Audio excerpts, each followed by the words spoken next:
اعوذ باللہ من الشیطان الرجیم بسم اللہ الرحمن الرحیم الحمد للہ والصلاۃ علی اہلہا اما بعد۔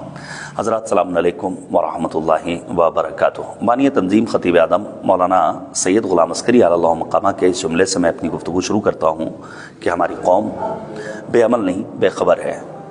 ظاہر ہے بے خبری الحمدللہ حالیہ چند برسوں میں کافی حد تک کم ہوئی ہے اور مومنین خبردار ہوئے ہیں۔ ذمہ دار علماء، واعظین، خطباء اور شعراء کے ذریعے بہت سارے دینی پیغامات پہنچ رہے ہیں، اور اب تو الحمدللہ ہمارے عام مومنین کا بھی شعور اتنا بلند ہو چکا ہے اور بصیرت میں اس حد تک اضافہ ہو چکا ہے کہ ان کو معلوم ہے کہ ہم کون سا کام سوسائٹی کے پریشر کے تحت انجام دے رہے ہیں اور کون سا کام اللہ کی رضا اور خوشنودی کے لیے۔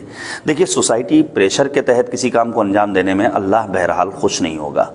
ابھی آپ نے دیکھا کہ چند روز قبل مؤمنین کٹگر کمال اور داؤد پور اور مؤمنین مچھلی گاؤں نے متحدہ طور پر اور ایک آواز ہو کر کے یہ فیصلہ کیا کہ ہمارے ہاں کسی مرحوم کے انتقال کے بعد عمومی کھانے کا وہ بندوبست نہیں ہوگا جو عام طور سے ہوتا ہے۔ دیکھیے، میں سمجھتا ہوں کہ اس کو فقط سیوم کی حد تک محدود نہ کیا جائے بلکہ چالیسواں اور دیسا اور برسی سب میں شامل کیا جائے، کیونکہ قوم اس وقت کہاں پر ہے، ہمیں کہاں ہونا چاہیے تھا، اس کا ہمیں اور آپ کو اب اندازہ ہو جانا چاہیے۔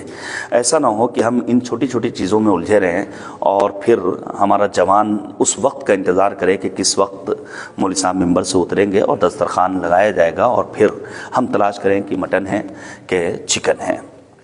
ہمیں بہت آگے جانا ہے۔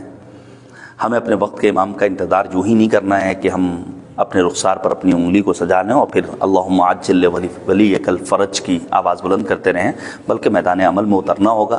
ہمیں کالجز کے بارے میں سوچنا ہوگا، ہمیں یونیورسٹیز کے بارے میں سوچنا ہوگا، ہمیں ایسی اکیڈمک تعلیم کے بارے میں سوچنا ہوگا جو ہماری قوم کے جوانوں کا مستقبل تابناک بنا سکیں، جس سے قوم کا نام بھی روشن ہو، ملک و ملت کا نام بھی روشن ہو۔ میں امید کرتا ہوں کہ مومنین امبیڈکر نگر بالخصوص اور بالعموم پورا ہندوستان اس جانب متوجہ ہوگا اور سوسائٹی کا پریشر اپنے اوپر حاوی نہیں ہونے دے گا، بلکہ اللہ کی رضا کے لیے خالص قربتاً اللہ کی نیت کے ساتھ کسی بھی کام کو انجام دے گا۔ وہ دن دور نہیں جب ہم اپنے سماج میں اس قسم کی بیداری کو مکمل طور پر دیکھ لیں گے۔